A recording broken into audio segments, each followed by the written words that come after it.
초등학교 자모들. 아, 예뻐요. 예뻐요. 정말로 예뻐요. 그리고 그냥 그 자모들이 이렇게 화장을 하고 오는데 웃으면은요, 눈꼬리 쫙 올라가고, 입꼬리. 그러니까 그냥 화장들 어떻게 연필로 막 위로 그리고 오잖아요. 이렇게. 네, 위로 그리고. 그런데 우리 할머니들은 아무리 그려도 결국은 떨어져요. 결국은 떨어져요. 문제는 아들은 괜찮아요. 며느리가 무슨 죄가 있어요? 며느리가 이제 저녁 차려놓고 시어머니 식사하시라고 문을 딱 두들겼어. 방문을 딱 열었는데 또 이 시어머니 전기세 아낀다고 불은 꺼놓고 깜깜한 방에서 테레비만 보고 있는 거야. 테레비만. 그래갖고 그냥 밥 먹으라고 그랬는데 머리 하얀. 밥 먹으라고 그러냐? 문을 열 때마다 그냥 심장이 떡떡 떨어지는 거야. 심장이 떡떡 떨어지는 거야. 여기 우리 응암리라는 곳에 92살인가 91살 먹은 친정 엄마를 63살 먹은 딸이 모시고 들어왔어요. 근데 이 자매가 하는 말이 자기는 평창에 들어와갖고 밤에 깜깜한 것도 하나도 안 무섭고 짐승 소리도 하나도 안 무섭대. 뭐가 제일 무서우냐면 아침에 밭에 나가고 일하고 들어오고 이제 아침 먹으러 딱 들어오면은 엄마가 거실 정가운데 소파에 앉아갖고 91살 먹은 엄마가 이러고 쳐다보는 게 제일 무섭대. 제일 무섭대. 자, 그렇다면은 여러분들은 나이 60이 돼서 여러분들 옆에 있을 사람은 누굴까요? 그렇죠. 남편이에요. 남편인데 이 사실을 30년 동안 까맣게 까먹는 거예요. 이 사실을 30년 동안 까맣게 까먹고 누구한테 30년 동안 미쳐 있어요? 자식한테 미쳐 있는 거예요. 자식한테 미쳐 있다가 이제 자식이 떠나면은 이런 생각을 해요. 나는 그동안 자식 키우느냐고 애썼으니까 이제는 찜질방도 가고 평창 생태마을 피정도 좀 가고 성주순례도 가고 내가 편안하게 살으리라 이런 생각을 하는데 전혀 예상치 못한 일이 벌어져요. 남자는 무슨 생각을 하냐면 30년 동안 떠돌아다니다가 귀소 본능이 생겨요. 이제는 마누라한테 돌아가리라 이런 마음이 들어요. 여자는 이제 편안하게 살려고 그러는데 남자는 귀소 본능이 생기는 거예요. 이때부터 부부 사이에 갈등이 생기는 거예요. 이때부터 전혀 부부의 사랑을 생각하지 못하고 자식한테만 미쳐 있고 남자는 바깥에만 미쳐 있다가 60에 딱 만나갖고 젊었을 때는 그렇게 맛있는 거 차려놓고 여보 일찍 들어와 그래도 안 들어오더니 이제 60 넘어서 굳이 집에 안 들어와도 되는데 때 따라 철 따라 찾아 들어오면 신경질이 나요 안 나요? 여러분들 며칠 전에 할머니들이 72%가 할머니들이 할아버지 뒷바라지하기 싫다고 그랬잖아요. 나왔죠? 그러니까 이게 심각한 문제예요. 인디언들은 별 보면서 우리 아이 행복한 추억이 많았으면 좋겠다. 그리고 들판에 봉헌한대요. 우리 아이 건강하게 뛰어놀게 해달라고. 그 다음에 태양에 봉헌한대요. 우리 아이 아주 씩씩하고 건강하게 잘 자라게 해달라고. 근데 대한민국 엄마들은 애가 태어나면 어디다 봉헌하냐면 학원에 봉헌해. 학원에. 우리 아이 어디 들어가게 해달라고? 서울대학 들어가게 해달라고. 서울대학 들어가게 해달라고. 그래갖고 임신을 하면은 이거 굉장히 중요한 거예요. 임신을 하면은 하느님 나한테 생명을 주셔서 감사합니다. 이 아이가 하느님 이 세상에 태어나서 행복하게 살았으면 좋겠습니다. 이렇게 생각하는 엄마가 하나도 없다는 거예요. 임신을 딱 하는 순간 무슨 생각을 하냐면 내 뱃속에 서울대학 C가 들어왔다고 생각을 하는 C가. 그래갖고 막 임신 한 달, 두 달, 막 10달이 되면 배가 이만해져요. 그러면 C가 이만해진 거야. C가 이만해진 것만큼 꿈도 이만해진 거야. 하고 아침에 인사를 해도 한국말로도 안 해. 영어로 하는 거야. How are you today, my baby? Good morning. 막 영어로 하는 거야. 마음 급한 엄마들이. 그래갖고 애가 엄마의 태를 열고 세상에 나왔어. 세상이 얼마나 예뻐요. 하늘도 예쁘고 별도 예쁘고 달도 예쁘고 단풍도 예쁘고. 근데 그냥 이 아이가 그냥 그 창문을 통해서 세상을 보려고 했더니 마음 급한 엄마는 너 그거 볼 시간이 어디 있어. 온 집안을 도배를 다 해놔요. 아니 집안만 도배해 놓으면 되지 창문에다가도 도배를 해놔요. 한쪽에는 그냥 가나다라 마바 차타 갖다 붙여놓고 반대쪽에는 ABCD. 누워서 모빌이 돌아가는데 막 기억 니은 디귿 리을이 막 돌아가는 거예요. 태어났는데 이 세상에 태어났더니 어디에 가려? 글자에 가려갖고 세상 구경을 못하는 거예요. 그래갖고 애가 1살, 2살쯤 돼갖고 엄마, 아빠 이렇게 말을 하기 시작해요. 그러면은요 엄마들은 흥분하는 거예요. 드디어 우리 집에 천재 태어났다. 그래갖고 온 동네 다니면서 우리 애가 천재라고 막 자랑을 해요. 그 우유를 먹여도 무슨 우유만 먹이냐면 아인슈타인 우유만 먹이는 거. 아인슈타인 우유만. 네. 천재니까 아인슈타인 우유만 먹어. 엄마 아빠 그러면은 드디어 됐어. 너 다음 단계로 넘어가자. 1 더하기 1은 뭐냐? 이거 넘어가는 거야. 수학으로 넘어가는 거야. 이렇게 글자하고 숫자에 갇혀 사는 애는요 영혼이 망가진대요. 1살서부터 5살 때까지는요 엄마라고 애가 한 번 말하는데 10,000번을 연습을 해야 된대요. 아빠라고 말하는 데는 20,000번을 연습을 해야 된다고 그래요. 애가 엄마 아빠 그러면은 엄마 아빠들은 고마워해 줘야 돼. 너무 고맙다 엄마라고 불러줘서. 손가락 깨물고 배에다 바람 넣어주고 발가락 그냥 뽀뽀해줘가면서 아빠는 목마 태워주고 비행기 태워주고 막 축제같이. 그러면은 이렇게 부모님이 엄마 아빠가 끌어안아주고 뽀뽀해주고 스킨십을 해주는 애들은 이런 생각을 한대요. 이거 봐라. 세상은 한번 살아볼 만한 데네. 저렇게 엄마라고 말 한마디 했는데 저렇게 좋아하고 감격을 하네. 그런데 1살서부터 5살 때까지 엄마 아빠 그랬더니 다음 단계 1 더하기 1은 뭐야? 이거 넘어가는 애들은요 나중에 커서 컴퓨터 중독, 알코올 중독, 그 다음에 사춘기 때 무표정, 무반응, 무감동. 여러분들 자녀들 중에 사춘기 해갖고 엄마 막 이렇게 쳐다보고 있는 애들 봐요 안 봐요? 걔네들은 사춘기라 그런 게 아니야. 언제 망가뜨려 놓은 거냐면 1살서부터 5살 때까지 망가뜨려 놓은 거예요. 영혼을 망가뜨려 놓은 거예요. 프레벨이나 썸머힐이나 삐아제나 몬테소리 같은 유아 교육학자들이 말을 하기를 1살서부터 5살 때까지는 숫자나 언어를 인지하는 좌뇌가 발달하지 않는다고 그래요. 6살 때부터 좌뇌가 발달한다고 그래요. 근데 우리나라의 95%의 엄마들이 영세 교육을 해요. 태어나자마자부터 교육을 해요. 교육비 얼마? 350만 원짜리 교육비를 들여서 전부 다 350만 원 애한테 그냥 영세 교육을 시키는 거예요. 우리나라 청소년의 95%는 이미 1살서부터 5살 때까지 영혼이 망가져 버린 거예요. 그래갖고 그냥 5살 때 돼갖고 그냥 텔레비에 나오는 글자 모르는 글자가 없어. 5년 동안 공부했으니 애가 모를 리가 있어요. 모르는 글자가 없어. 그냥 쫙쫙 읽어대. 그러면 나한테 데리고 와요. 신부님 우리 애가 천재인가 보라고. 왜요? 텔레비에 나오는 글자 모르는 글자가 없어요. 안수기도 해달라는 거. 그럼 내 걔 머리에 손 얹고 뭐라고 기도하느냐면 이제 네 인생은 쫑났다. 내가 이렇게 기도한다니까. 걔 인생은 쫑난 거예요. 걔 인생은. 근데 이 사실을 아무도 몰라요. 아무도. 그래갖고 천재인 줄 알고 초등학교에 넣어놨더니 40명 중에 20등 해갖고 오는 거야. 받아쓰기 100점 중에 50점 받아오고. 그러면은 여러분들 자녀들이 5살 때 여러분들이 뭐라고 얘기를 하냐면 우리 아들 대통령 될 거라고, 우리 아들 의사 될 거라고, 변호사 될 거라고, 판검사 될 거라고. 그게 여러분들 행복한 외침이라고 생각하세요? 그게 여러분들을 불행하게 만드는 거예요. 그냥 내 아이가 생긴 대로 네가 하고 싶은 건 나중에 해라. 이런 사람은요 실망하지 않아요. 근데 막 5살 때 꿈에 부풀어 있는 거야. 대통령 될 거다, 판검사, 뭐 변호사 될 거다. 그랬는데 그냥 초등학교 딱 들어갔는데 40명 중에 20등 딱 해갖고 오고 100점 중에 50점 받아오면 이때부터 실망하기 시작하는 거야.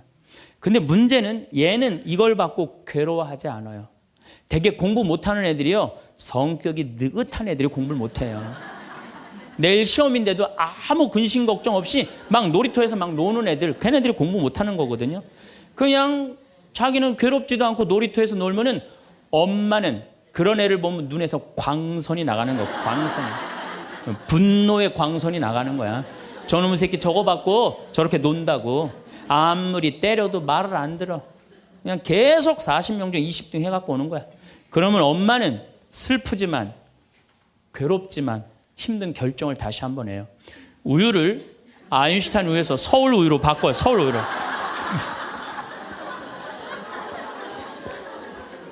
그래갖고 그냥 그렇게 6년 동안 서울 우유를 먹였는데 중학교 딱 올라갔는데 초등학교 때 말 안 듣는 거하고 차원이 틀려요. 중학교 때 컴퓨터 게임에 빠지면은요 미쳐요.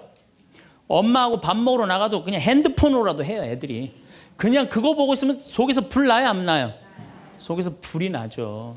근데 걔는요 그렇게 될 수밖에 없는 성장 과정이 있는 거예요. 그래갖고 막 학원을 막 땡땡이를 까는 거야. 초등학교 때는 때리면 울면서 갔는데 중학교 때는 간다고 가요 일단. 그러고 난 다음에 지가 알아서 컴퓨터 게임방에서 게임하고 놀고 밤 10시에 학원 다녀왔다고 거짓말 하는 거야. 황창현 신부님의 행복특강 지금 바로 시작하겠습니다. 구독, 좋아요, 알림 설정은 행복의 기도입니다. 옷차림만 바꿨는데도 일어나는 놀라운 변화도 함께 들으시면 강의를 더 잘 음미하실 수 있습니다. 우리가 이 세상 살면서 유혹에만 안 빠지면 행복하게 살 수 있죠. 근데 우리가 이 마음 안에 천사만 있으면 좋은데 나도 몰래 여기 악마가 동거하고 있어요. 그렇죠? 내 마음 안에 천사하고 악마가 동거하고 있는 것 같지 않아요? 그런데 문제는 어느 때 천사 같으냐면은 본당 신부님한테 말할 때 이때는 천사 같아요. 여기 자매님들 보면은. 근데 집에 가고 남편한테 말할 때는 악마로 돌변을 해. 악마로 돌변을 해. 나는 너무너무 착해. 착해갖고 우리 형님은 능력이 있어갖고 직장 생활하는데 나는 착하기만 하고 능력은 없어. 그래서 하는 생활이라고는 신앙 생활밖에 안 해. 그런데 우리 시어머니가 형님한테 가서 살아야 되는데 능력 있는 큰형님은 못 모시고 착하기만 나만, 신앙생활은 나만 내가 시어머니를 모셔. 근데 천사 같으니까 시어머니 모셔요. 내가 예수님 십자가 생각하고 정말로 뭐 시어머니 잔소리, 노망 다 받아주고 그렇게 희생을 하고 사는데 추석날 딱 온 집안 식구가 모였는데 나한테 수고한다는 말하는 사람이 한 사람도 없어. 그럼 속에서 악마가 슬슬 질르기 시작해요. 이거 봐, 네가 착하니까 너를 우습게 보는 거야. 이용만 당하는 거야. 오늘 집안 식구 다 모인 길에 못 모신다고 내질러 그냥. 그 소리가 불긋불긋 일어나지 않아요? 우리는 천사하고 악마가 동거를 해요. 오늘같이 피정하는 날, 고해성사 보는 날은 내가 속세기는 자식도 사랑할 것 같고 집안 신경도 안 쓰는 남편도 사랑할 것 같고 저 죽지도 않는 시어머니도 내가 다 잘 모실 것 같아. 그럴 땐 천사예요. 고해성사 보고 피정하는 날은. 그런데 세상에 나가갖고 물건 깎을 때 보면요 그런 악마가 없어요. 그런 악마가. 또 뭐 경품 행사로 공짜로 뭐 준다 그러면요 하나라도 더 받으려고 달겨드는 거 보면은요 이건 뭐 정말 악마가 따로 없어요. 보면은 악이 다툼을 해요. 보면은.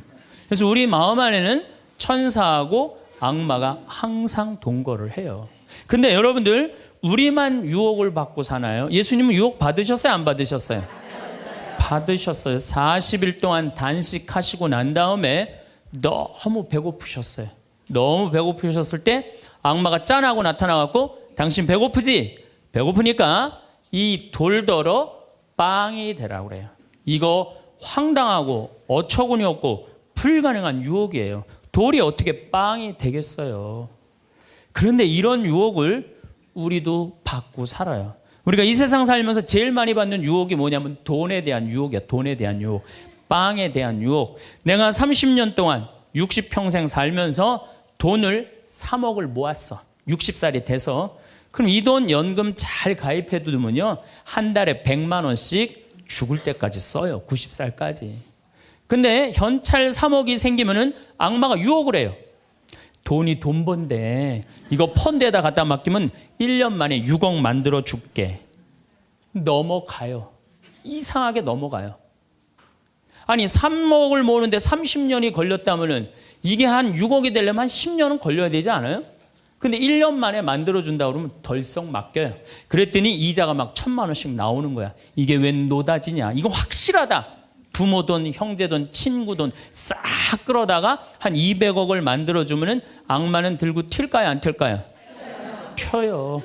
며칠 전에 450명한테 2,300억을 자기 로얄 패밀리라고 청와대 변호사 뭐 장관들하고 다 아는 로얄 패밀리라고 이게 놀랍게도 15일만 맡기면 20%의 이자를 준다고 꼬신 거예요. 그런데 450명이 얼마를 모아줬느냐면은 2,300억을 모아줬어요. 2,300억을. 그래갖고 그걸 들고 튀었잖아요. 여러분들 1 더하기 1은 2입니다. 1 더하기 1은 절대 10이 아니에요. 근데 우리는 욕심이 있어요. 내 재산이 1 더하기 1인데 2여야 되는데 10이길 바래요. 3억을 모으는 데는 30년이 걸리지만은 악마한테 유혹에 넘어가고 3억을 날리는 데는 6개월도 안 걸려요. 6개월도 안 걸려요. 그리고 땅을 치고 통곡하는 사람들 전 정말로 많이 봤어요. 대한민국 1980년대 이후부터 땅 뛰었어요. 땅값. 그렇죠? 주식 뛰었어요. 그래갖고 대한민국은 1 더하기 1은 2가 아니었고 1 더하기 1은 10이었고 1 더하기 1은 100이었어요. 어떤 사람은 1 더하기 1은 1000도 됐어요. 그러니까 온 국민이 들떠 있는 거야. 들떠 있는 거야. 나도 1 더하기 1이 뭐가 될 수 있다? 100도 될 수 있고 1000도 될 수 있다. 이런 생각을 해요. 대표적인 게 뭐냐면 다단계야. 다단계. 내가 가정방문 다녀보면은요, 집에 샴푸 잔뜩 있는지 많아요. 비누 잔뜩 있는지 많아요. 뭐 한 거예요? 다 다단계예요. 어떻게 다단계? 당신 2사람만 데리고 와. 그러면 이 2사람이 또 데리고 와갖고 나중에 이거 전부 다 가지를 쳐갖고 나중에 떼돈 벌어. 그런데 다단계 하는 사람의 90%가 다 손해보고 나온다는 거예요. 다 1 더하기 1은 100이라고 믿는 사람들. 1 더하기 1은 10이라고 믿는 사람들이 이 유혹에 빠지는 거예요. 이 유혹에. 제가 10년 전에 능평이라는 성당에서 본당 신부를 했어요. 그런데 그 능평이라는 성당에 언덕을 넘어가면은 무슨 동네가 나오느냐면 천당 옆 분당이 나와요. 천당 옆 분당이 나와요. 얼마나 살기 좋으냐면은 거기는 전보산대가 하나도 없어요. 전부 다 지중매설이에요. 지중매설. 동네가 깨끗해요. 깨끗해. 그리고 도로는 한 20m, 30m 주도로는 조경을 하게 돼 있어요. 동네마다 율동공원, 중앙공원, 공원 있고. 그래서 정말로 살기 좋아요. 우리 동네 사람들은 그 언덕만 넘으면 전보산대가 얼마나 많은지, 전선줄이 얼마나 많이 엉겨 있는지, 그 분당에만 있으면 마음이 차분한데 우리 동네만 딱 들어서면은 동네가 미친 여자 머리 풀어헤쳐 놓은 것 같아요. 미친 여자 머리 풀어헤쳐 놓은 것 같아요. 마음이 산란해.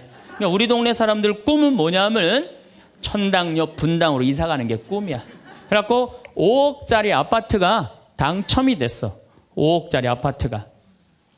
그런데 내가 가지고 있는 돈은 4억 5천밖에 안 돼. 이제 5천만 원만 있으면은 프리미엄이 붙어갖고 7억이 되는 거예요. 7억이 되는 거니까 1 더하기 1은 10이 되는 순간이에요. 근데 이 5천만 원이 구할 길이 없네.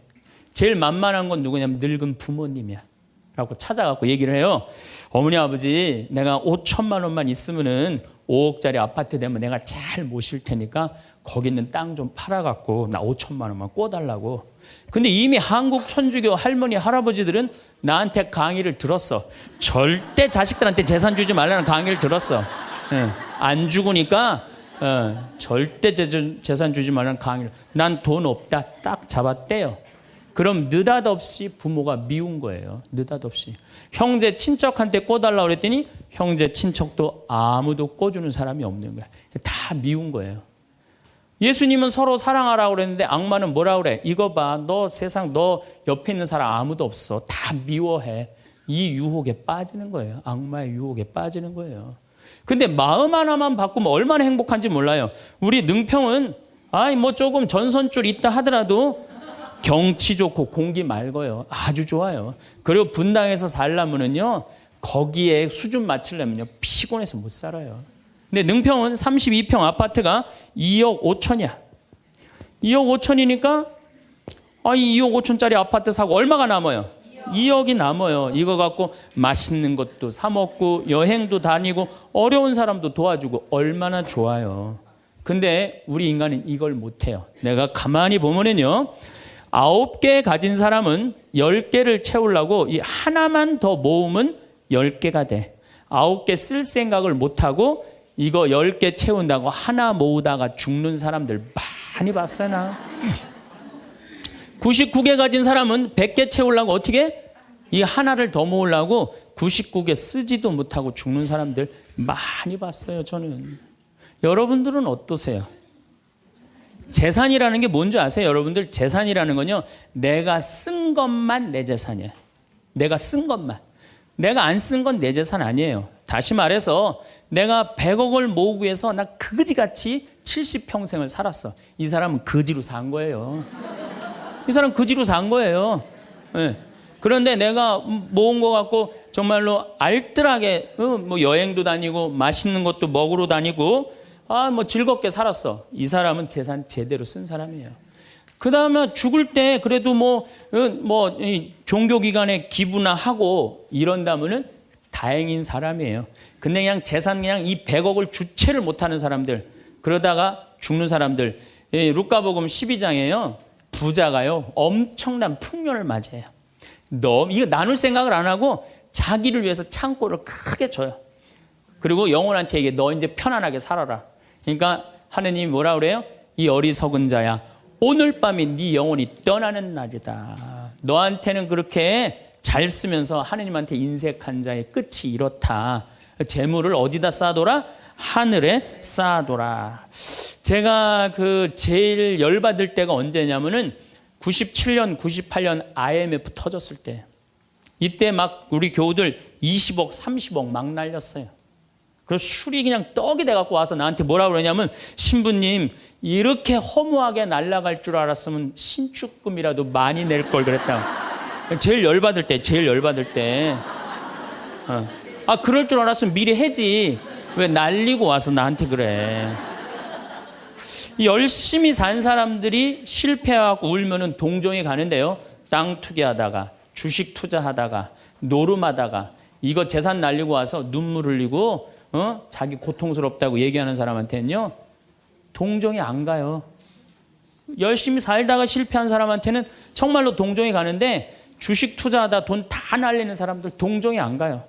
여러분들, 주식 투자를 하려면은요, 재산 우리 95% 투자자들이 다 실패해요. 왜 그런 줄 아세요? 1년 만에 샀다 팔았다 그래요. 워렌 버핏이라는 사람은 미국 최고의 부자예요. 지금 60년 동안 거의 주식을 했는데 610억 달러를 벌었어요. 주식으로만. 근데 그 사람은 한번 주식을 사면은 최소한 5년, 10년, 20년까지 그냥 쥐고 있는 거예요. 그러니까 돈을 버는 거야. 근데 우리는 그냥 얼마 전에 잠깐 무슨 경제 방송을 보니까 3개월 만에 15% 내는 수익 방법, 그런 건 없어요. 1 더하기 1은 2지 1 더하기 1은 10이 절대 아니에요. 근데 우리는 그렇게 착각하고 사는 거예요. 그런 기대 속에서. 아프리카에는 원숭이 잡는 비법이 있어요. 어떻게 원숭이를 잡느냐 하면은 항아리 이렇게 만들어 놓고 주둥이, 원숭이 손이 들어갈 만한 주둥이를 만들어 놔요. 여기에다는 자갈을 잔뜩 넣어놔요. 그리고 여기다 바나나를 딱 놔요. 원숭이가 지나가다가 웬 바나나, 그리고 딱 바나나를 잡아요. 잡으면은 주먹이 커지는 거야. 바나나만 놓으면은 손이 빠지는데 잡은 바나나는 놓기 싫은 거야. 그러니까 이 무거운 항아리를 들고 이놈의 바나나 왜 안 빠지냐, 하루 종일 뛰어다니는 거야. 저녁에는 지쳐갖고 움직이질 못한대요. 그러면은 그 원숭이를 잡아서 먹는다는 거예요. 그런데 지금 여기 있는 여러분들 가운데서도 그 바나나를 못 놓고 계신 분들 많습니다, 지금. 네? 지금 땅을 쥐고 이러지도 못하고 저러지도 못하고 괴로워하는 사람들 많아요. 주식 사놔갖고 그냥 이러지도 못하고 저러지도 못하고 전전긍긍하는 사람들 많아요. 지금 놀 때예요. 노름에 빠져갖고 그거 원금 찾는다고 뛰어다니는 사람 지금 놓으면 제일 행복해요. 지금 놓으면 살 수 있어요. 그런데 우리는 그거를 못하는 거예요. 그거를. 욕심을 이용하는 거예요. 악마가 우리를 왜 유혹할 수 있는 것 같아요? 우리의 욕심을 가지고 이용을 하는 거예요. 사기 치는 사람도 1 더하기 1은 100이라고 그러면서 홍보를 하죠. 유혹을 해요.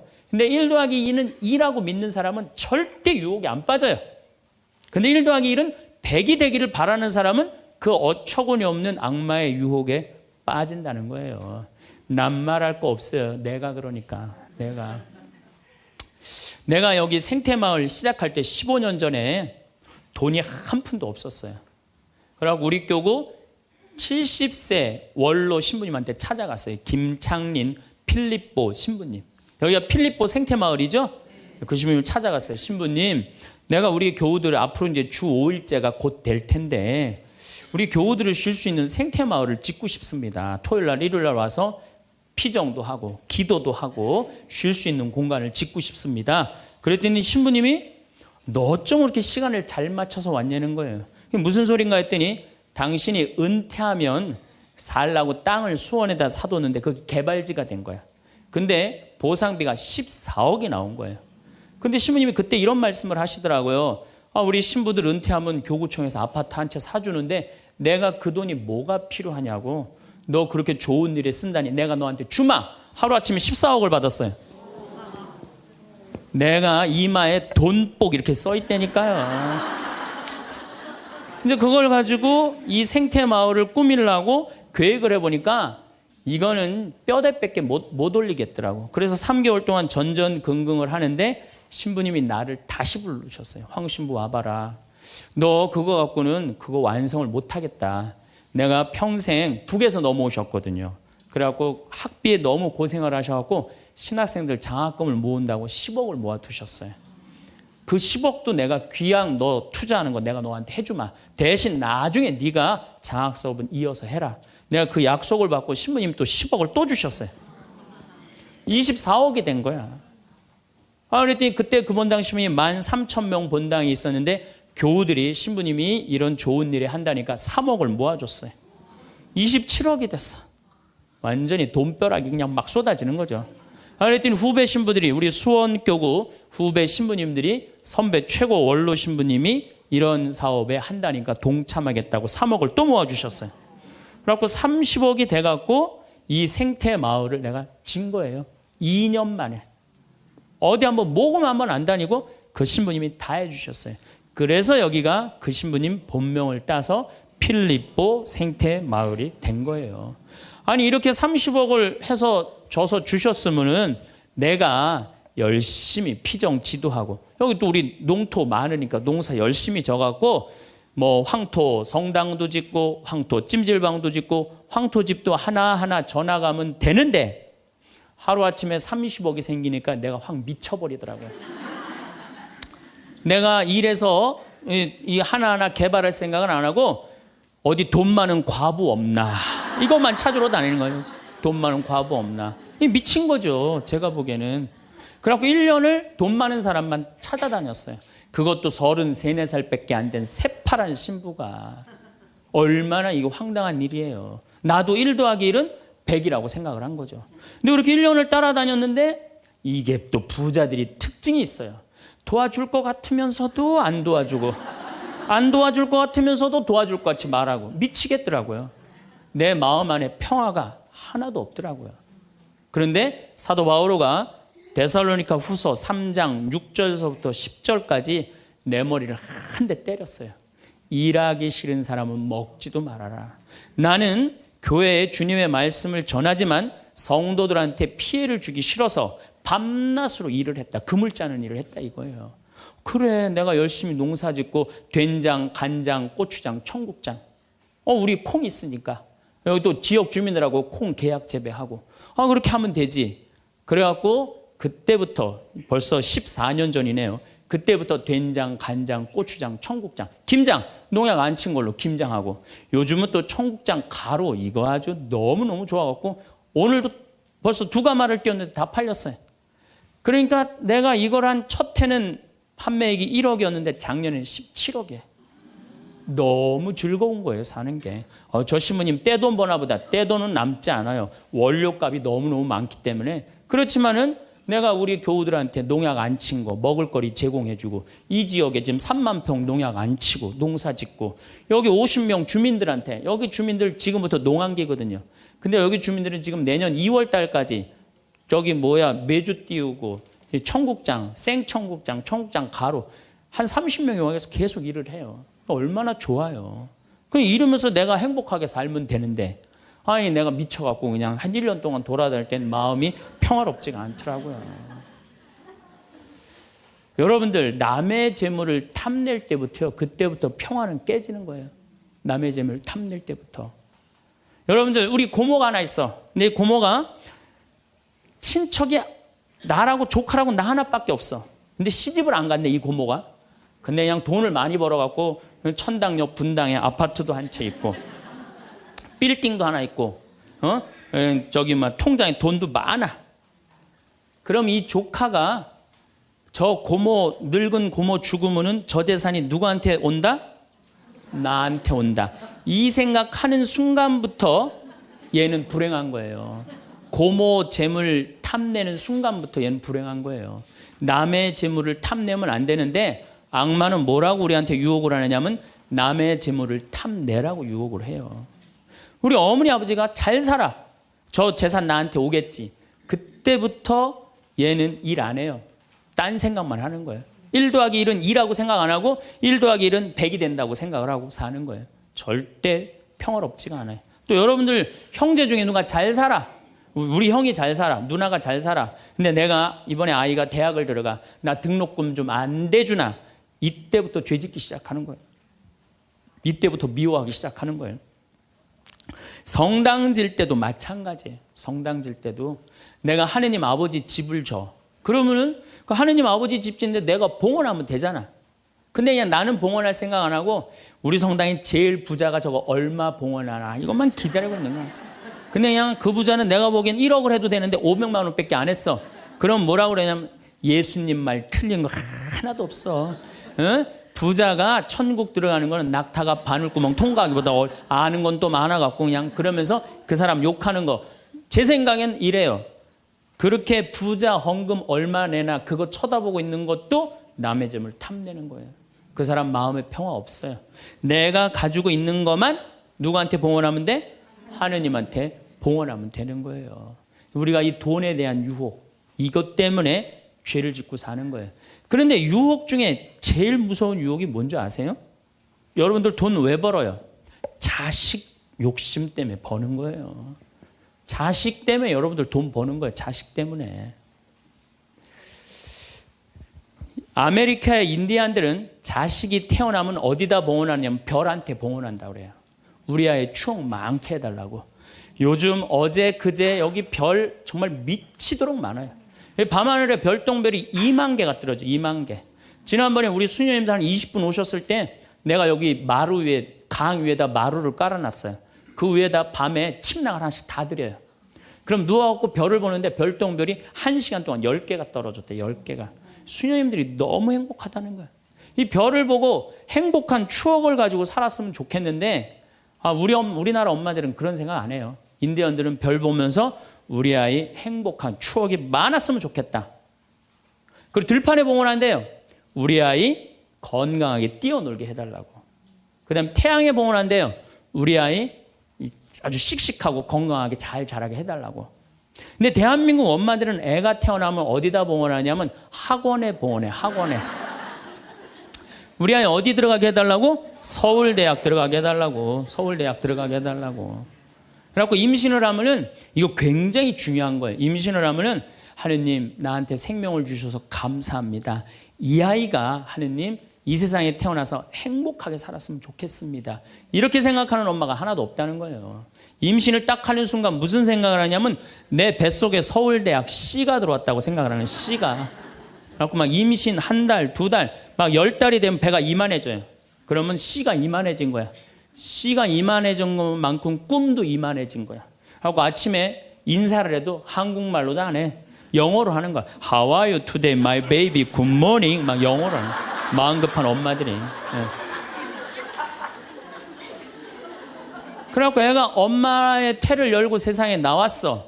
세상이 얼마나 예뻐요. 하늘도 예쁘고 별도 예쁘고 달도 예쁘고 단풍도 예쁘고. 근데 그냥 이 아이가 그냥 그 창문을 통해서 세상을 보려고 했더니 마음 급한 엄마는 너 그거 볼 시간이 어디 있어. 온 집안을 도배를 다 해놔요. 아니 집안만 도배해 놓으면 되지 창문에다가도 도배를 해놔요. 한쪽에는 그냥 가나다라 마바 차타 갖다 붙여놓고 반대쪽에는 ABCD. 누워서 모빌이 돌아가는데 막 기억 니은 디귿 리을이 막 돌아가는 거예요. 태어났는데 이 세상에 태어났더니만 어디에 가려? 글자에 가려갖고 세상 구경을 못하는 거예요. 그래갖고 애가 1살, 2살쯤 돼갖고 엄마, 아빠 이렇게 말을 하기 시작해요. 그러면은요 엄마들은 흥분하는 거예요. 드디어 우리 집에 천재 태어났다. 그래갖고 온 동네 다니면서 우리 애가 천재라고 막 자랑을 해요. 그 우유를 먹여도 무슨 우유만 먹이냐면 아인슈타인 우유만 먹이는 거. 아인슈타인 우유만. 네. 천재니까 아인슈타인 우유만 먹어요. 엄마 아빠 그러면은 드디어 됐어. 너 다음 단계로 넘어가자. 1 더하기 1은 뭐냐? 이거 넘어가는 거야. 수학으로 넘어가는 거야. 이렇게 글자하고 숫자에 갇혀 사는 애는요 영혼이 망가진대요. 1살서부터 5살 때까지는요 엄마라고 애가 한 번 말하는데 10,000번을 연습을 해야 된대요. 아빠라고 말하는 데는 20,000번을 연습을 해야 된다고 그래요. 애가 엄마 아빠 그러면은 엄마 아빠들은 고마워해 줘야 돼. 너무 고맙다 엄마라고 불러줘서 손가락 깨물고 배에다 바람 넣어주고 발가락 그냥 뽀뽀해줘가면서 아빠는 목마 태워주고 비행기 태워주고 막 축제같이. 그러면은 이렇게 부모님이 엄마 아빠가 끌어안아주고 뽀뽀해주고 스킨십을 해주는 애들은 이런 생각을 한대요. 이거 봐라 세상은 한번 살아볼 만한 데네. 저렇게 엄마라고 말 한마디 했는데 저렇게 좋아하고 감격을 하네. 그런데 1살서부터 5살 때까지 엄마 아빠 그랬더니 다음 단계 1 더하기 1은 뭐야? 이거 넘어가는 애들은요 나중에 커서 컴퓨터 중독, 알코올 중독, 그 다음에 사춘기 때 무표정, 무반응, 무감동. 여러분들 자녀들 중에 사춘기 갖고 엄마 막 이렇게 쳐다보고 있는 애들 봐요 안 봐요? 걔네들은 사춘기라 그런 게 아니야. 언제 망가뜨려 놓은 거냐면 1살서부터 5살 때까지 망가뜨려 놓은 거예요. 영혼을 망가뜨려 놓은 거예요. 프레벨이나 썸머힐이나 삐아제나 몬테소리 같은 유아 교육학자들이 말을 하기를 1살서부터 5살 때까지는 숫자나 언어를 인지하는 좌뇌가 발달하지 않는다고 그래요. 6살 때부터 좌뇌가 발달한다고 그래요. 근데 우리나라의 95%의 엄마들이 영세 교육을 해요. 태어나자마자부터 교육을 해요. 교육비 얼마? 350만 원짜리 교육비를 들여서 전부 다 350만 원 애한테 그냥 영세 교육을 시키는 거예요. 우리나라 청소년의 95%는 이미 1살서부터 5살 때까지 영혼이 망가져 버린 거예요. 그래갖고 그냥 5살 때 돼갖고 그냥 텔레비에 나오는 글자 모르는 글자가 없어. 5년 동안 공부했으니 애가 모를 리가 있어요. 모르는 글자가 없어. 그냥 쫙쫙 읽어대. 그러면 나한테 데리고 와요. 신부님 우리 애가 천재인가 보라고. 왜요? 텔레비에 나오는 글자 모르는 글자가 없어요. 안수기도 해달라는 거. 그럼 내 개 머리에 손 얹고 뭐라고 기도하느냐면 이제 네 인생은 쫑났다. 내가 이렇게 기도한다니까. 개 인생은 쫑난 거예요. 개 인생은. 근데 이 사실을 아무도 몰라요. 아무도. 그래갖고 천재인 줄 알고 초등학교에 넣어놨더니 40명 중에 20등 해갖고 오는 거야. 받아쓰기 100점 중에 50점 받아오고. 그러면은 여러분들 자녀들이 5살 때 여러분들이 뭐라고 얘기를 하냐면 우리 아들 대통령 될 거라고, 우리 아들 의사 될 거라고, 변호사 될 거라고, 판검사 될 거라고. 그게 여러분들 행복한 외침이라고 생각하세요? 그게 여러분들을 불행하게 만드는 거예요. 그냥 내 아이가 생긴 대로 네가 하고 싶은 거 나중에 해라 이런 사람은요 실망하지 않아요. 근데 막 5살 때 꿈에 부풀어 있는 거야. 대통령 될 거다, 판검사, 뭐 변호사 될 거다. 그랬는데 그냥 초등학교 딱 들어갔는데 40명 중에 20등 딱 해갖고 오고 100점 중에 50점 받아오면 이때부터 실망하기 시작하는 거야. 근데 문제는 얘는 이걸 받고 괴로워하지 않아요. 되게 공부 못하는 애들이요 성격이 느긋한 애들이 공부를 못해요. 내일 시험인데도 아무 근심 걱정 없이 막 놀이터에서 막 노는 애들, 걔네들이 공부 못하는 거거든요. 그냥 자기는 괴롭지도 않고 놀이터에서 놀면은 엄마는 그런 애를 보면 눈에서 광선이 나가는 거야. 광선이. 분노의 광선이 나가는 거야. 저놈의 새끼 저거 받고 저렇게 논다고. 아무리 때려도 말을 안 들어. 그냥 계속 40명 중 20등 해갖고 오는 거야. 그러면 엄마는 슬프지만 괴롭지만 힘든 결정을 다시 한번 해요. 우유를 아인슈타인 우유에서 서울 우유로 바꿔요. 서울 우유로.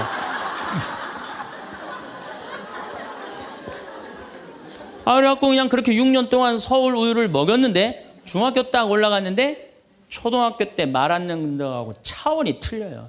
중학교 때 컴퓨터 게임에 빠지면은요 미쳐요. 엄마하고 밥 먹으러 나가도 그냥 핸드폰으로라도 해요, 애들이. 그냥 그거 보고 있으면 속에서 불 나요, 안 나요? 속에서 불이 나죠. 근데 걔는요 그렇게 될 수밖에 없는 성장 과정이 있는 거예요. 그래갖고 막 학원을 막 땡땡이를 까는 거야. 초등학교 때는 때리면 울면서 갔는데 중학교 때는 간다고 가요, 일단. 그러고 난 다음에 지가 알아서 컴퓨터 게임방 가서 게임하고 놀고 밤 10시에 학원 다녀왔다고 거짓말 하는 거야. 그러니 안 그래도 꼴배기 싫은데 그냥 불이 나는 거야. 이미 학원에서 전화 받은 내가 안 왔다고. 그럼 이놈의 새끼 어디서 거짓말 하느냐고 때리려고 그러는데 이게 너무 커갖고 손이 닿아요, 안 닿아요? 안 닿아요. 이놈의 새끼 애는요 엄마가 때리려고 그러면 힘도 안 들여. 왜 이러냐고 고개만 젖히면 그냥 막 날아가는 거야. 고개만 젖히면 손이 닿지도 않아. 그러면 또 멱살을 끌어내려갖고 그냥 이놈의 새끼 어디서 엄마 때리는데 피하느냐고 그러면은 그때서 아이가 엄마 손을 딱 잡고 흰 눈동자 95%, 까만 눈동자 5%, 엄마보다 눈을 더 뒤집어 확 뒤집고 왜 이러냐고 나 좀 제발 놔두라 나 공부하는 거 지겹다고 엄마를 확 밀쳐내요. 그럼 엄마는 그냥 마룻바닥에 확 널브러지면서 마룻바닥을 움켜쥐고 너무 슬프지만은 힘든 결정을 다시 한번 해요. 우유를 서울우유에서 연세우유로 바꿔요. 연세우유로. 연세우유로 이제 바꿔갖고 그냥 먹었는데 고등학교 올라갔는데 이놈이 이거는 뭐 내가 보기에는 여러분들 중학교 때는요 애가 말도 못하고 반항을 하는데 고등학교 때는 차원이 틀려요. 어떻게 틀리냐면 엄마 아빠는 뭘 잘 살아서 나한테 잘 살라고 그러느냐고 당신들이 나한테 해준 게 뭐 있느냐고 말도 못하는 거예요. 이때는 어떤 상황에 들어가느냐면 동네 자랑도 못해. 친척한테 아무 자랑도 못해. 조금만 있으면 이제 대학 이 금방 탈로가 나게 생겼는데 뭐 5살 6살 땐 대통령이다 천재다 뭐 생 난리를 하고 돌아다녔는데 고등학교 땐 완전히 소가리를 하는 거예요. 완전히 소가리를 하는 거예요. 그리고 말도 못하는 게 한마디 하면 아들이 그냥 주먹으로 그냥 문치면 문이 뻥뻥 뚫리니까 무서워서 말도 못하는 거예요. 그러면 그냥 동네에도 말 못하고 그냥 집에서도 말 못하고 엄마만 속병이 드는 거예요. 너무 슬프지만은 아무도 모르게 힘든 결정을 다시 한번 해요. 우유를 연세우유에서 건국우유로 바꿔요.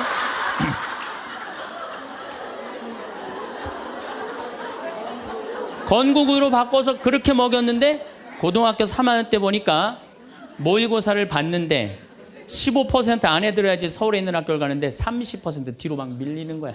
내가 재미난 경험이 있었어요.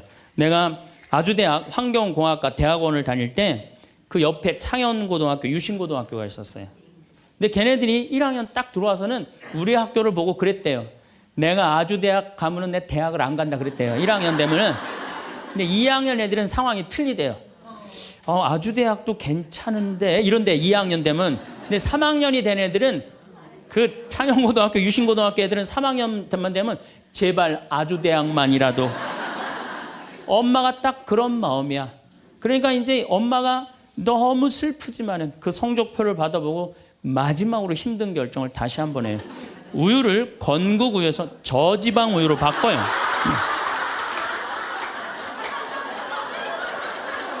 저지방 우유로 바뀌는. 그래갖고 그냥 제발 지방대학은 가지 말라고.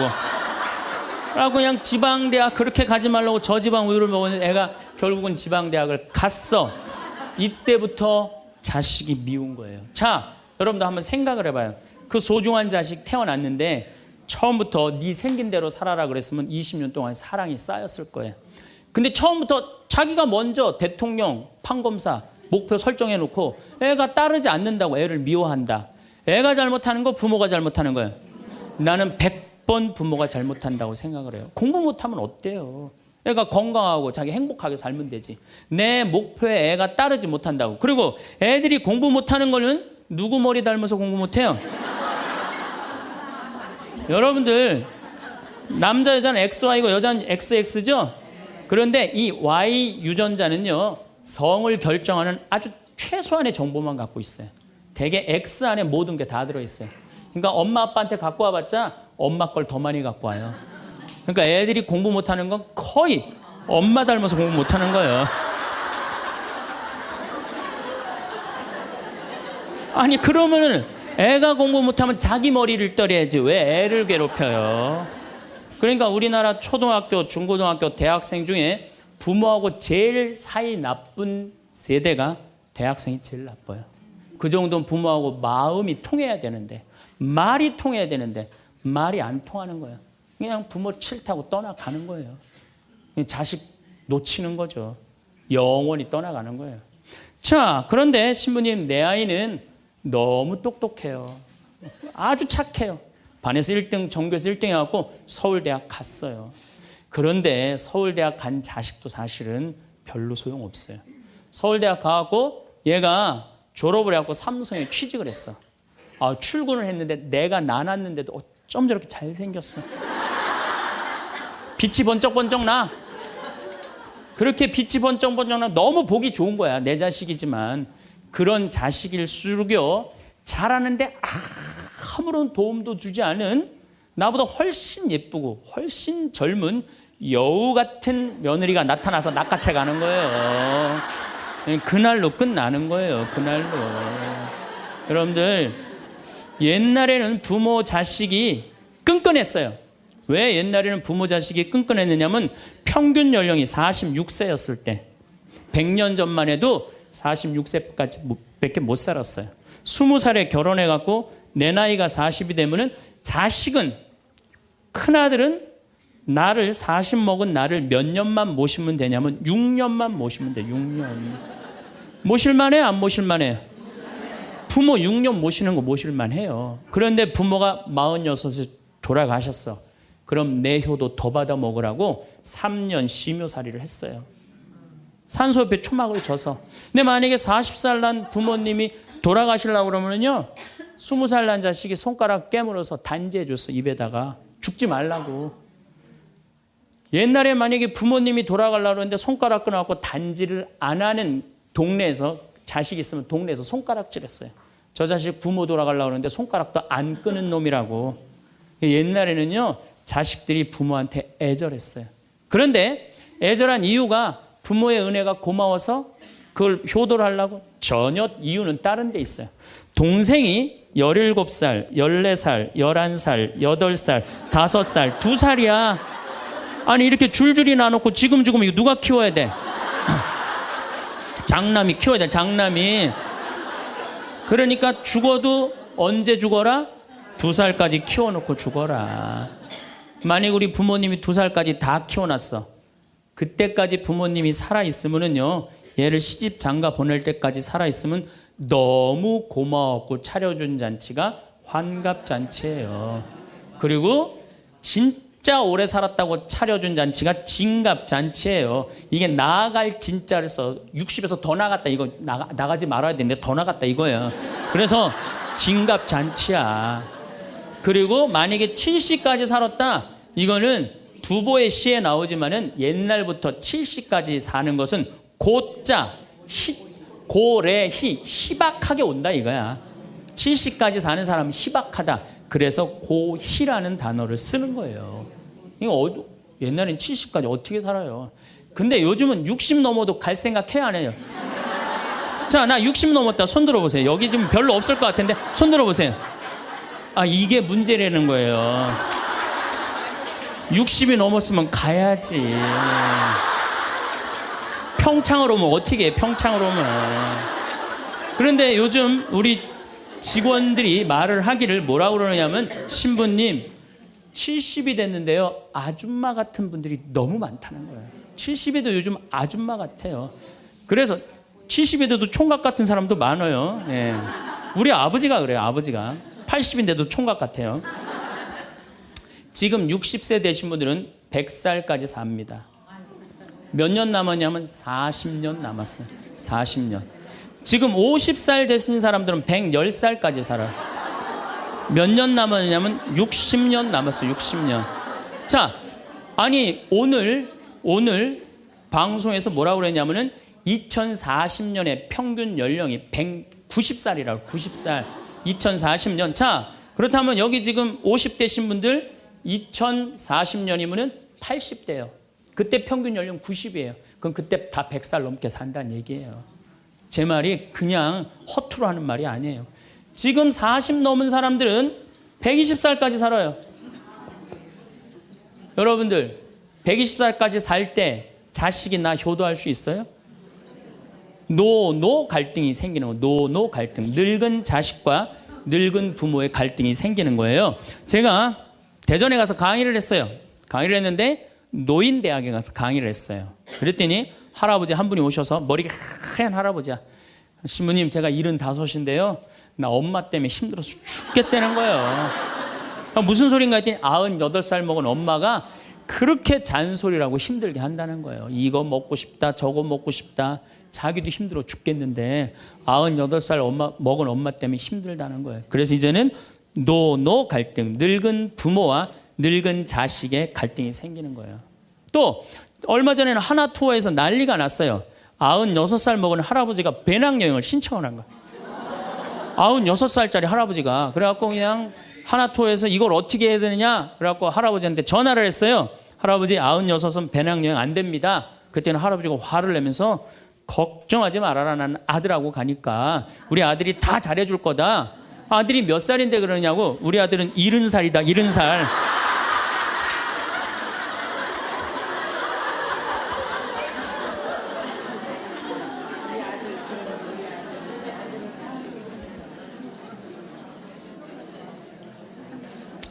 여러분들 우리나라가 지금 100살 이상이 몇 명이냐면은 1700명이에요 100살 이상. 얼마 전에 텔레비전에 102살 먹은 할머니 83살인가 먹은 뭐 며느리 또 50 몇 살 먹은 3대가 살죠.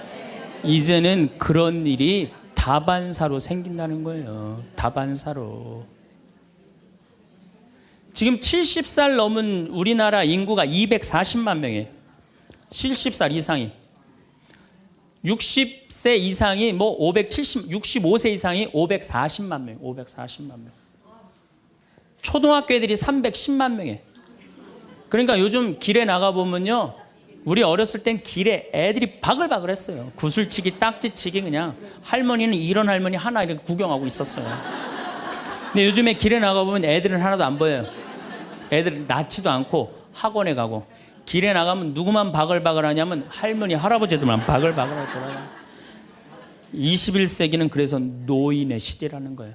여러분들은 그런데 더 심각한 건 지금 70, 80대신 분들은 그나마 이제까지 살아왔어. 이제 10년, 20년만 하면 견뎌요. 여러분들은 앞으로 50년, 60년 남아있어요. 그 인생에 대한 설계가 준비되어 있습니까? 안 돼 있습니까? 안 돼 있어. 자, 여러분들 나는 그래도 늙어서 자식하고 삽니다. 난 너무너무 행복합니다. 그런 할머니는 정말로 정신없는 할머니예요.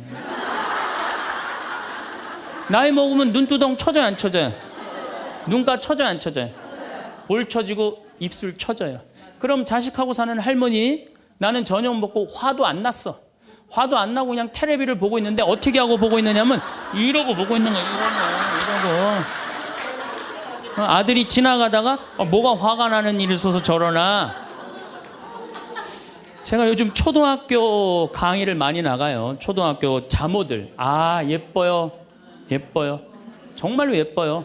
그냥 그 자모들이 이렇게 화장을 하고 오는데 웃으면은요 눈꼬리 쫙 올라가고 입꼬리. 그러니까 그냥 화장들 어떻게 연필로 막 위로 그리고 오잖아요. 이렇게. 네, 위로 그리고. 그런데 우리 할머니들은 아무리 그려도 결국은 떨어져요. 결국은 떨어져요. 문제는 아들은 괜찮아요. 며느리가 무슨 죄가 있어요? 며느리가 이제 저녁 차려놓고 시어머니 식사하시라고 문을 딱 두들겼어. 방문을 딱 열었는데 또 이 시어머니 전기세 아낀다고 불은 꺼놓고 깜깜한 방에서 텔레비만 보고 있는 거야. 텔레비만. 그래갖고 그냥 밥 먹으라고 그랬는데 머리 하얀. 밥 먹으라고 그러냐? 문을 열 때마다 그냥 심장이 떡떡 떨어지는 거예요. 심장이 떡떡 떨어지는 거예요. 여기 우리 응암리라는 곳에 92살인가 91살 먹은 친정 엄마를 63살 먹은 딸이 모시고 들어왔어요. 근데 이 자매가 하는 말이 자기는 평창에 들어와갖고 밤에 깜깜한 것도 하나도 안 무섭고 짐승 소리도 하나도 안 무섭대. 뭐가 제일 무서우냐면 아침에 밭에 나가고 일하고 들어오고 이제 아침 먹으러 딱 들어오면은 엄마가 거실 정가운데 소파에 앉아갖고 91살 먹은 엄마가 이러고 쳐다보는 게 제일 무섭대. 제일 무섭대. 자, 그렇다면은 여러분들은 나이 60이 돼서 여러분들 옆에 있을 사람은 누굴까요? 그렇죠. 남편이에요. 남편인데 이 사실을 30년 동안 까맣게 까먹는 거예요. 이 사실을 30년 동안 까맣게 까먹고 누구한테 30년 동안 미쳐 있어요? 자식한테 미쳐 있는 거예요. 자식한테 미쳐 있다가 이제 자식이 떠나면은 이런 생각을 해요. 나는 그동안 자식 키우느냐고 애썼으니까 이제는 찜질방도 가고 평창 생태마을 피정도 좀 가고 성주순례도 가고 내가 편안하게 살으리라 이런 생각을 하는데 전혀 예상치 못한 일이 벌어져요. 남자는 무슨 생각을 하냐면 30년 동안 떠돌아다니다가 귀소 본능이 생겨요. 이제는 마누라한테 돌아가리라 이런 마음이 들어요. 여자는 이제 편안하게 살려고 그러는데 남자는 귀소 본능이 생기는 거예요. 이때부터 부부 사이에 갈등이 생기는 거예요. 이때부터 전혀 부부의 사랑을 생각하지 못하고 자식한테만 미쳐 있고 남자는 바깥에만 미쳐 있다가 60에 딱 만나갖고 젊었을 때는 그렇게 맛있는 거 차려놓고 여보 일찍 들어와 그래도 안 들어오더니 이제 60 넘어서 굳이 집에 안 들어와도 되는데 때 따라 철 따라 찾아 들어오면 신경질이 나요 안 나요? 여러분들 며칠 전에 할머니들이 72%가 할머니들이 할아버지 뒷바라지하기 싫다고 그랬잖아요. 나왔죠? 그러니까 이게 심각한 문제예요. 어떻게 할 거야? 안녕하세요. 오늘 신부님의 강의를 듣고 많은 깨달음을 얻었습니다.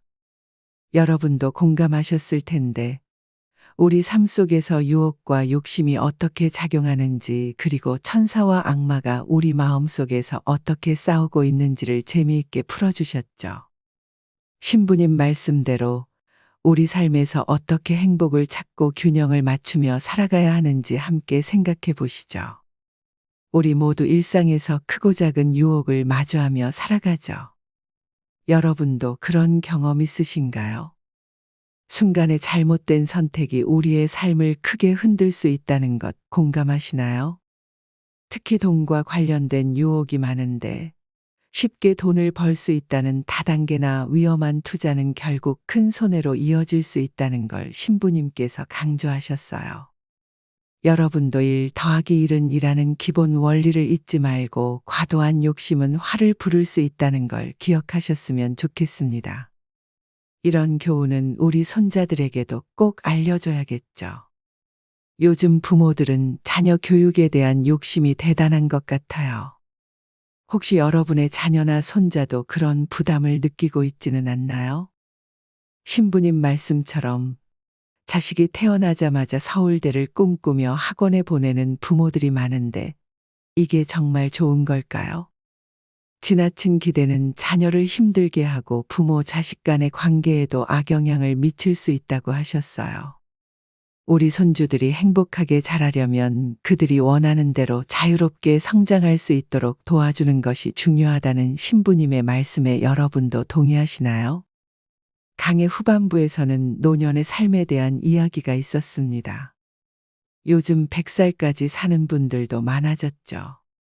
앞으로 어떻게 살 것인지 미리미리 준비하는 게 중요하다는 신부님의 말씀, 여러분은 어떻게 생각하세요? 우리는 자식에게 기대지 않고 독립적으로 살 수 있는 준비가 필요하다는 말씀도 인상적이었어요. 젊을 때부터 배우자와의 관계를 잘 가꾸어야 한다는 점, 여러분도 잊지 말아야겠죠. 나이 들수록 배우자와의 관계가 중요해지는 만큼 함께 좋은 시간을 많이 보내고 계신가요? 신부님이 들려주신 이야기들은 참 재미있으면서도 교훈적이었습니다. 한국에서 많은 사람들이 다단계에 쏘가 큰 돈을 잃은 이야기나 자식이 잘 되기를 바라는 마음이 오히려 그들을 힘들게 할 수 있다는 점, 여러분은 어떻게 생각하세요? 필립보 생태마을 설립 과정에서 신부님이 겪으신 일화도 참 인상 깊었죠.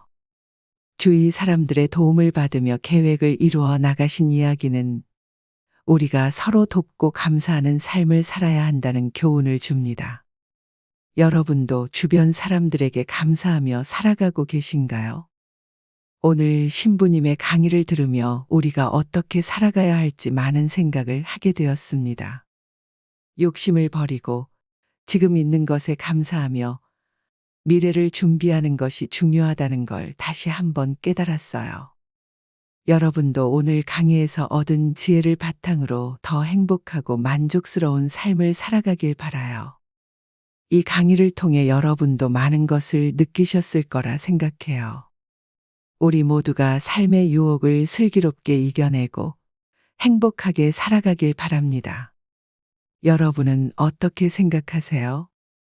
뒤이은 이야기인 나이 들수록 옷차림을 신경 쓰면 일어나는 놀라운 일에 대해서도 들어주시면 좋겠습니다. 옷차림에 관한 이야기를 이어서 한번 해보려고 합니다.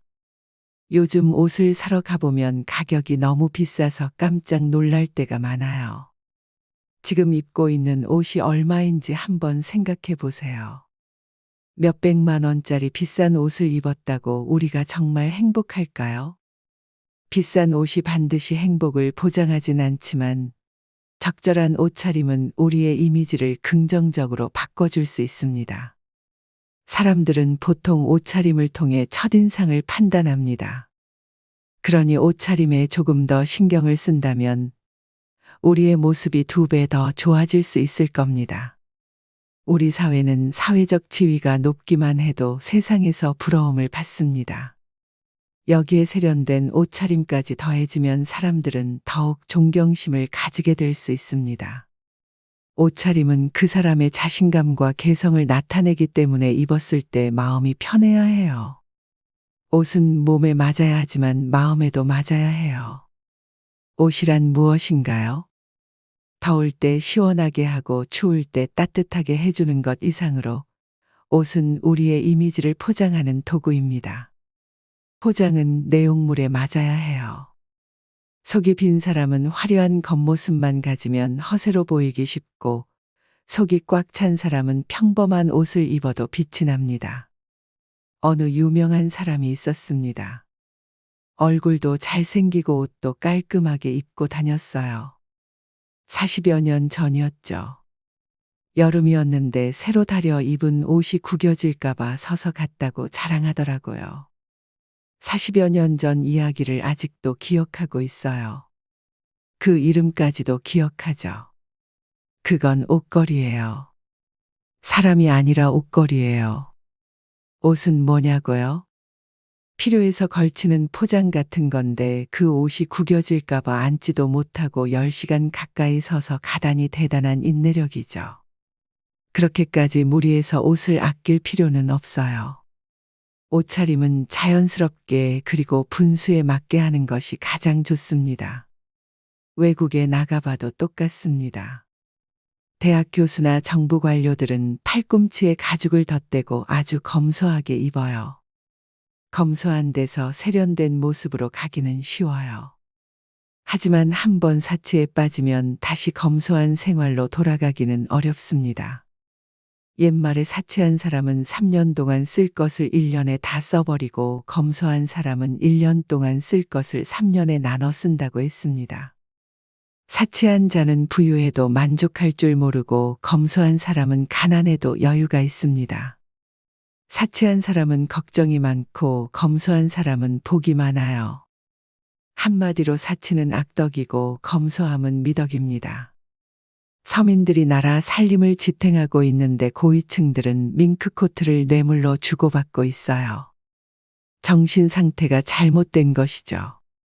밍크코트, 짐승 가죽으로 만든 옷, 그런 것을 좋아해서 이미지가 고급스러워진다는 것이 아닙니다. 고급 옷에 치중하기보다는 각자의 개성과 스타일을 나타낼 수 있는 옷차림이 중요합니다. 사람들에게 진정한 매력을 보여주는 것은 가격이 아닌 옷차림에서 느껴지는 자신감과 매너입니다. 옷차림은 그 사람의 가치를 보여줄 수 있는 중요한 요소입니다. 그러므로 너무 화려한 것에 집착하기보다는 적절하고 자신에게 어울리는 스타일을 찾는 것이 중요합니다. 옛 지혜를 가진 사람들은 어떤 옷을 입었을까요? 수천 년 전의 사람들은 어떤 옷을 입었을까요? 그 당시 옷은 수수하고 검소했습니다. 당시 사람들은 쓰레기장이나 버려진 천을 주워서 누덕누덕 기워 입었다고 합니다. 이게 그들의 옷이었습니다. 나중에 이 옷은 수양을 상징한다고 해서 복전이라고 불렸는데 처음엔 시체를 싸던 천이나 쓰레기장에 버려진 걸레로나 쓸 수 있는 그런 천을 주워서 빨아 기워 만든 것이었습니다. 어떤 지혜로운 사람이 쓴 글에는 이런 구절이 나옵니다. 사람이 비단 옷을 입는 것은 마치 개가 코끼리 가죽을 쓴 것과 같다. 분해에 맞지 않는다는 것입니다. 사람들은 다들 부자가 되고 싶어 합니다. 더 크고 더 높고 더 많은 것에 대한 욕망이 들끓고 있습니다. 그런데 과연 많이 차지하면 행복할까요? 20에서 30년 전 우리의 어려웠던 현실을 한번 생각해 봅시다. 가진 것은 지금에 비해서 훨씬 적고 빈약했지만 지금처럼 삭막하지 않았습니다. 살벌하지 않았습니다. 행복으로 따진다면 지금보다 훨씬 행복했습니다. 연탄 몇 장 들여놓고도 쌀 몇 바가지만 들여놓고도 다들 뿌듯함과 행복을 누렸습니다. 그러나 지금은 그 무엇을 가지고도 만족할 줄 모릅니다. 고마워할 줄도 모릅니다. 사람이 아쉬움과 궁핍을 모르면 불행해집니다. 아쉬움과 궁핍을 통해서 귀하고 고마운 줄 압니다. 오늘과 같은 경제 불황 앞에서 우리 선인들이 남긴 맑은 가난의 의미를 되새길 필요가 여기에 있습니다. 이웃과 함께 어려움을 나누는 덕을 익혀야 합니다. 함께 가난을 나누어 갖지 않고서는 이 생태적인 파국을 면하기 어렵습니다. 오늘날 도처에서 미국이 도전을 받고 있는 것도 이웃의 어려움을 모르기 때문입니다. 가난을 나누어 갖지 않기 때문에 그렇습니다. 이것은 미국만이 아닙니다. 지나간 인류의 자취를 통해 볼 때 모든 현자들의 가르침은 크게 나누어 두 가지로 요약할 수 있습니다. 첫째는 남을 도우라는 것입니다. 이웃과 나누라는 겁니다.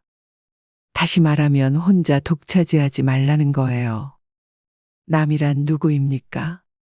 크게 보면 나의 분신입니다. 또 다른 나 자신입니다. 나눔을 통해서 객체가 전체에 도달할 수 있습니다. 남을 도울 수 없다면 그에게 해를 끼치지 말라는 것입니다. 우리 옛말에 동량은 못줄 망정 바가지는 깨지 말라 는 말이 있습니다. 우리 어린 시절만 하더라도 흉년이 들면 멀쩡한 이웃들이 바가지를 들고 끼니 때면 구걸하러 다녔습니다. 이게 먼 옛날 이야기가 아닙니다. 자식들을 굶길 수가 없어서 동량을 하러 다니면 이웃들은 먹던 밥을 나누어 주었습니다. 우리는 그러한 과정을 거쳐서 오늘에 이르렀습니다. 남을 도우면 도움을 주는 쪽이나 받는 쪽이 다 같이 충만해집니다. 받는 쪽보다는 주는 쪽이 더욱 충만해집니다. 이것이 나눔의 비밀입니다. 지구온난화는 지구가 중병에 들어서 신음하고 앓으면서 나타나는 현상입니다. 우리 몸이 병들었을 때 오는 신호와 같은 겁니다. 과도하게 화석연료를 소비하고 난 찌꺼기가 배기가스가 되어 지구를 더럽히고 있습니다. 고도 성장을 향한 대량 생산, 대량 소비, 대량 폐기와 같은 미국식 생활 행태가 지구 온난화를 재촉하고 있습니다. 경제가 어려운 원인이 소비 부진에 있다면 경기 활성화를 위한 더 많은 소비는 결과적으로 더욱 심각한 지구의 파멸을 불러일으킬 것입니다. 세계의 저명한 기상학자들의 말에 의하면 금세기 중에 지구의 온도가 지금보다도 5에서 섭씨 8도까지 올라갈 것이라고 합니다. 그때는 우리로서는 상상도 할 수 없는 큰 재앙이 닥칠 거라고 경고하고 있습니다. 또 겐지스강과 메콩강, 양쯔강을 비롯한 아시아 많은 강들의 수원 역할을 하는 히말라야의 만년설이 앞으로 40년 안에 모두 사라질 가능성이 있다고도 합니다. 만약에 앞에서 예견한 것처럼 겐지스강, 양쯔강 등이 말라버리면 인류의 3분의 1이 의존하고 있는 쌀 농사는 모두 망치게 됩니다. 결국 세계는 큰 기아 상태에 직면하게 될 수밖에 없습니다. 생각만 해도 끔찍한 일입니다. 그러나 너무 두려워할 필요는 없습니다. 미래는 현재의 연속입니다. 우리가 하루하루 살고 있는 지금 이 시간의 연장입니다. 지금 어떤 식으로 사느냐에 따라서 미래는 더욱 좋아질 수도 있고 더욱 나빠질 수도 있습니다. 그 선택은 우리에게 달려 있습니다. 때문에 오늘날의 옷차림은 어떠한 방식으로 하는 것이 필요할까요? 저는 생태윤리가 절실하게 요구된다고 생각하고 있습니다. 생태윤리란 어머니인 지구의 건강을 위해서 자식된 도리를 깨달아 실천하는 일입니다. 지구로부터 얻은 물자를 소중하게 다루는 것은 곧 우리 삶의 터전인 지구 환경을 돌보는 일입니다. 여기서 우리는 맑은 가난의 의미를 새삼 되새길 필요가 있습니다. 고도 성장이 지속되었을 때 결과도 예상해야 됩니다.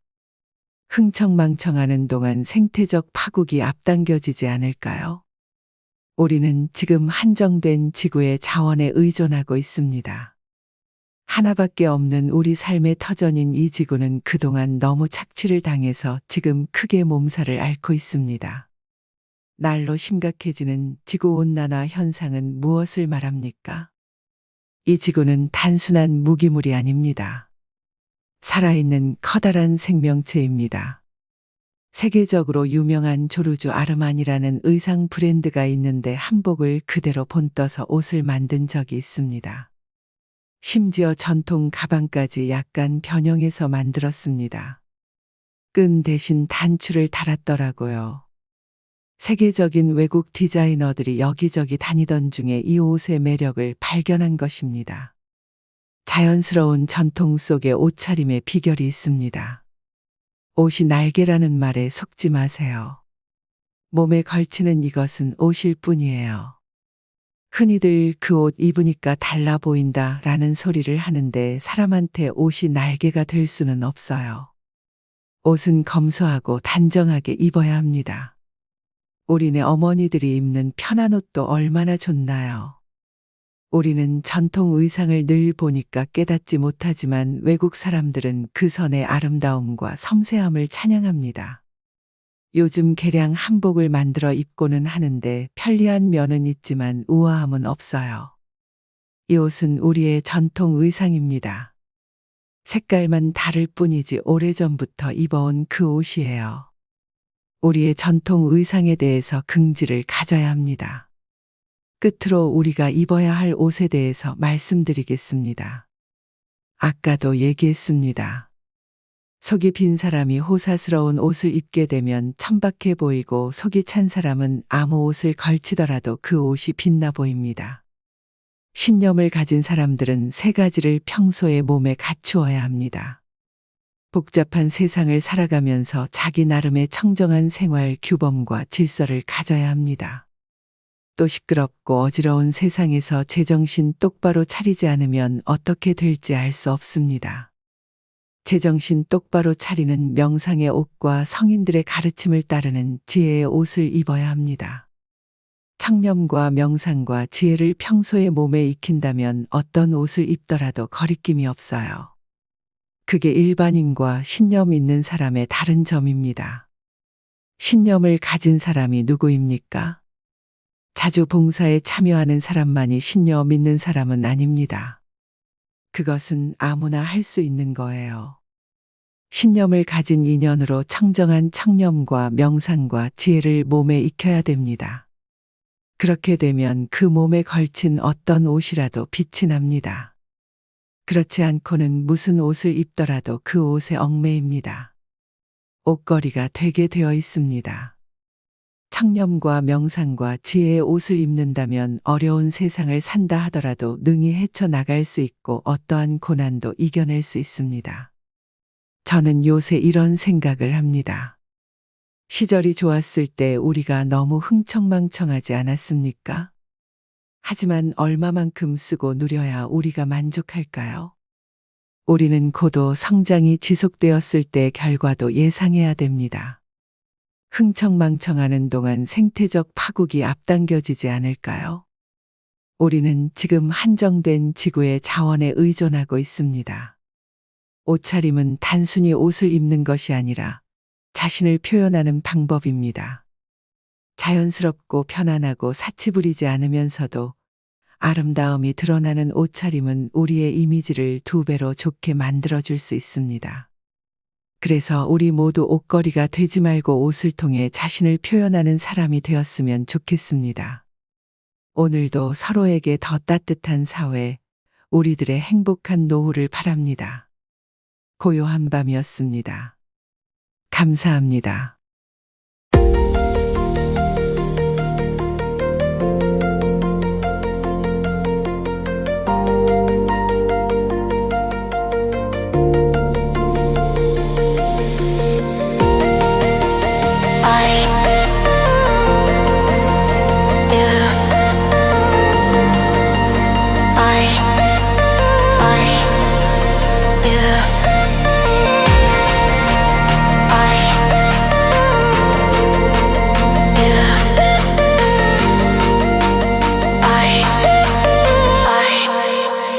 Yeah.